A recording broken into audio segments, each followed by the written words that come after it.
Manager को वहां देखकर उस लड़के ने अविन का कॉलर छोड़ दिया और उससे कुछ दूरी बनाकर खड़ा हो गया। वहीं रोनित अब थोड़ा रिलैक्स फील कर रहा था। वो जल्दी से अविन के पास आकर खड़ा हो गया। वो प्रणव से पहले मिल चुका था, इसीलिए उसे यकीन था कि वो उसे जरूर सपोर्ट करेगा। उसने प्रणव से कहा, मैनेजर, तुम तो जानते हो ना, ये हॉल मैंने बुक करवाया था, लेकिन ये गुंडे हमसे दादागिरी कर रहे हैं। मैं अनिकेत शर्मा का बेटा हूँ और बहुत कुछ कर सकता हूँ। प्रणव ने रोनित पर फिर से एक नजर डाली और फिर उसने उस लड़के की तरफ देखा। उसके हाथ में अभी भी चाकू था। प्रणव इस बार उस लड़के की तरफ देखकर और ज्यादा जोर से चीखा, क्या कर रहे हो यहाँ ये सब?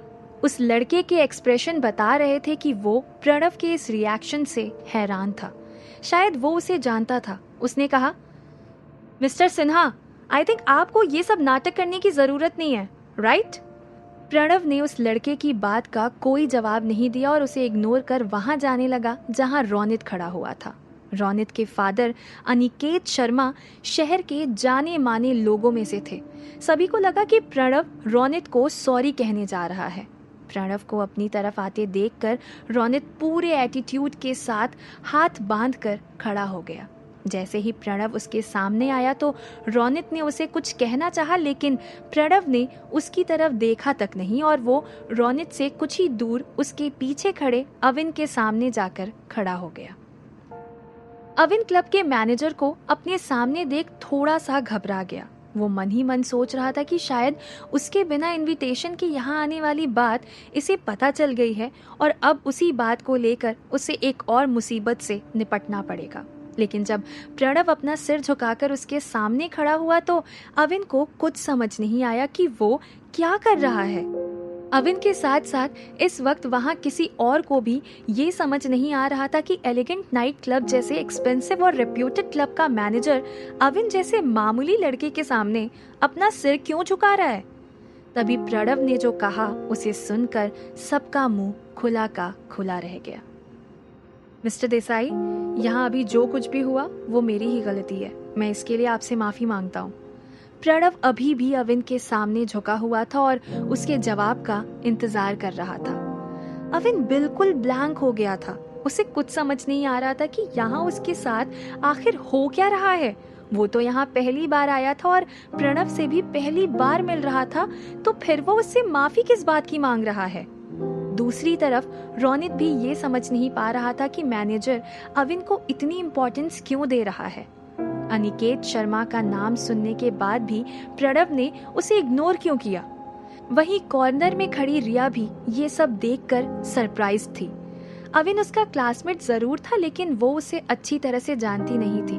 तपन भी बहुत हैरानी से अविन को देख रहा था। अब उससे रहा नहीं गया। उसने अविन से पूछा, अविन, तुम जानते हो मैनेजर को? अविन ने हकलाते हुए जवाब दिया, नहीं यार, मुझे नहीं पता ये हो क्या रहा है। अविन का ये जवाब सबको चौंका देने वाला था। प्रणव ने जब ये सुना तो वो नर्वस हो गया। उसे समझ नहीं आया कि उसका ये नया बॉस ऐसा क्यों कह रहा है। उसे लगा शायद इतना सब होने की वजह से उसका बॉस उससे नाराज है, या शायद एलिगेंट नाइट क्लब के स्टाफ ने उसके लिए वेलकम सेरेमनी अरेंज नहीं की, इस बात से वो नाराज है। प्रणव को जब कुछ समझ नहीं आया तो वो जल्दी से उस गुंडे लड़के की तरफ मुड़ा और उसके गाल पर जोर से एक थप्पड़ मार दिया। वो लड़का प्रणव की इस हरकत पर अपना कोई रिएक्शन देता, इससे पहले ही प्रणव ने ऊंची आवाज में उससे कहा, मिस्टर अविन देसाई इस नाइट क्लब के मालिक हैं। तुमने उनके सामने अभी जो हरकत की है उसके लिए उनसे अभी माफी मांगो, वरना कोई भी यहाँ से बाहर नहीं जा पाएगा। प्रणव ने एलिगेंट नाइट क्लब की ये जॉब अभी कुछ दिन पहले ही ज्वाइन की थी, इसीलिए वो अपनी इस नई जॉब को लेकर थोड़ा सा इनसिक्योर भी था। प्रणव की बात सुनकर उसके साथ आए सिक्योरिटी गार्ड्स भी अविन की तरफ देखकर एक साथ जोर से बोले, हेलो बॉस। अब सबकी नजरें केवल अविन पर थी।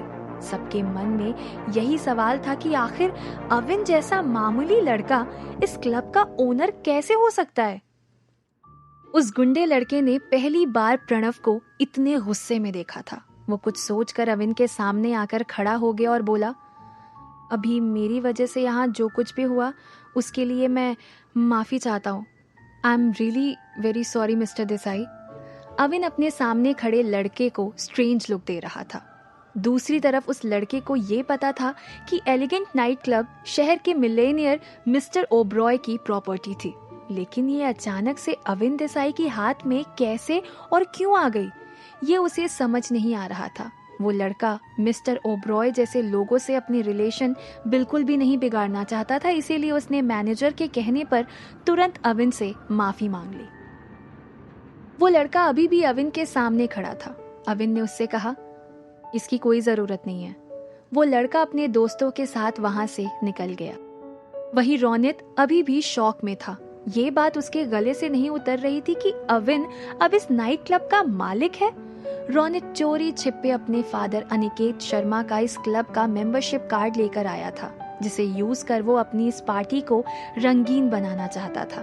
उसे अविन पर मन ही मन अब गुस्सा भी आ रहा था कि ये सब ड्रामा उसके आने के बाद से ही शुरू हुआ और उसका सारा प्लान भी उसी की वजह से फेल हो गया। तभी मैनेजर की आवाज सुनकर सभी का ध्यान उसकी तरफ गया। वो अविन से कह रहा था, सर, मैं आप लोगों के लिए डिनर का अरेंजमेंट करवा देता हूँ। अविन को कुछ समझ नहीं आ रहा था, वो इस क्लब का ओनर कैसे हो सकता था। उसने मैनेजर से कहा, सॉरी बट मैं यहाँ डिनर करने नहीं आया था। फिर वो तपन से बोला, लेट्स गो तपन, और बाहर निकल गया।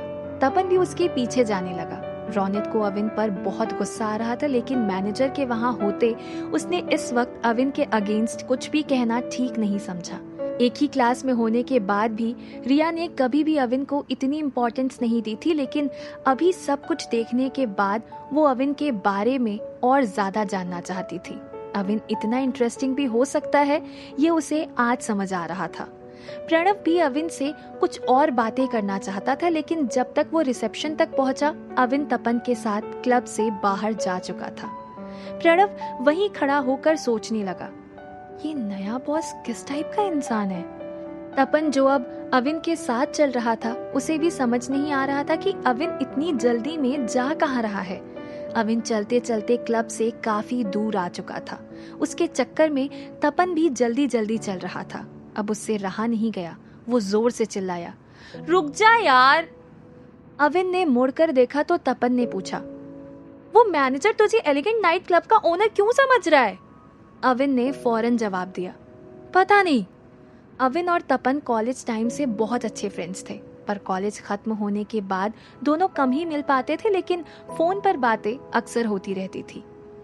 अविन का जवाब सुनकर तपन ने उसे स्ट्रेंज लुक दिया और बोला, पता नहीं मतलब, तू अभी भी नहीं बदला ना?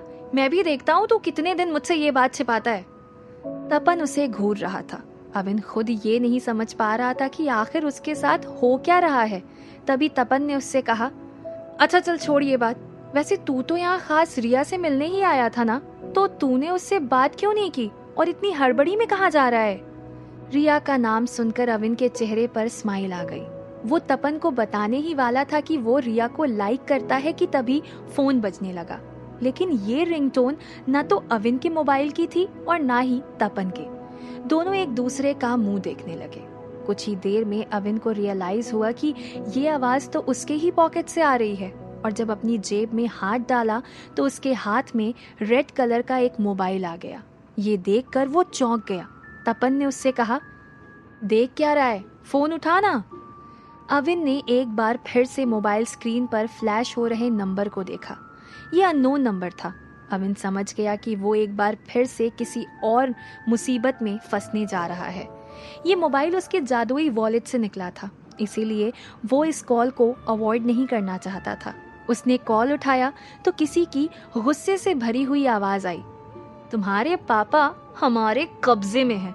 उन्हें जिंदा देखना चाहती हो तो इसी वक्त मेरे बताए एड्रेस पर आ जाओ। अविन ये सुनकर कंफ्यूज्ड हो गया और सोचने लगा, लगता है ये किडनैपिंग का केस है, लेकिन ये मोबाइल है किसका? फिर अगले ही पल उसके दिमाग में मोबाइल को स्विच ऑफ कर फेंक देने का ख्याल आया। तपन काफी देर से अविन को देख रहा था। उसने अविन से पूछा, किसका कॉल है? तू बात क्यों नहीं कर रहा है? अविन ने इशारे से तपन को चुप रहने को कहा। तभी उसे वो गुस्से वाली आवाज फिर से सुनाई दी, लेकिन इस बार उसने जो सुना वो उसे बहुत ही ज्यादा चौंका देने वाला था। रिया नेगी, तुम मेरी बात सुन भी रही हो? अविन ने जैसे ही रिया का नाम सुना तो वो खुद से बोला, तो ये मोबाइल रिया का है, लेकिन ये मेरे पास कैसे आया? और एक बार फिर वो आवाज आई, लगता है तुम अपने बाप से प्यार नहीं करती हो। अविन ने बिना कुछ सोचे फोन पर कहा, मैं रिया का फ्रेंड बोल रहा हूं। तुमने ज्यादा स्मार्ट बनने की कोशिश की तो पुलिस कंप्लेन कर दूंगा। अविन की धमकी सुन वो आदमी जोर से हंसा और बोला, अच्छा तो यारी निभाई जा रही है। खबरदार जो पुलिस तक ये बात गई तो रिया नेगी के बाप की लाश ही मिलेगी। अविन बात को बिगाड़ना नहीं चाहता था, इसीलिए उसने कहा, तुम चाहते क्या हो? इस पर उस आदमी ने कहा, रिया नेगी ये अच्छी तरह से जानती है कि हम क्या चाहते हैं। अविन रिया की हेल्प कर इस मैटर को सॉल्व करना चाहता था। उसने उस आदमी से पूछा, कहाँ आना है? एड्रेस बताओ, मैं अभी रिया के साथ आता हूँ। 110 ईशान स्ट्रीट। लेकिन रिया को लेकर अकेले आना, वरना उसका बाप कल का सूरज नहीं देख पाएगा। उस आदमी ने अविन को एड्रेस बताते हुए वार्न किया और तुरंत ही कॉल काट दिया। अविन अब बुरी तरह से घबराया हुआ था। उसके माथे से पसीना निकल रहा था। तपन ने उसकी ये हालत देखकर उससे पूछा, किसका कॉल था और तुम क्या बातें कर रहे थे? अविन तपन को रिया वाले इस मैटर में इन्वॉल्व नहीं करना चाहता था। उसने तपन से कहा, मुझे एक बहुत जरूरी काम है, मुझे जाना होगा, मैं तुझसे बाद में मिलता हूँ। इससे पहले कि तपन उसे कुछ कहता, अविन वहां से जा चुका था। वो वापस क्लब की तरफ गया था। उसे यकीन था कि रिया अभी भी वहीं होगी, लेकिन क्लब पहुंचकर उसे पता चला कि रिया वहां से जा चुकी है। अब अविन और ज्यादा परेशान हो गया। उसे रिया के बारे में कुछ नहीं पता था। अगर वो उसका नंबर भी अरेंज कर पाता तो उसका भी कोई फायदा नहीं होता, क्योंकि रिया का फोन तो उसी के पास था। क्या अविन रिया को ढूंढ पाएगा? कैसे बचाएगा वो उसके पापा को?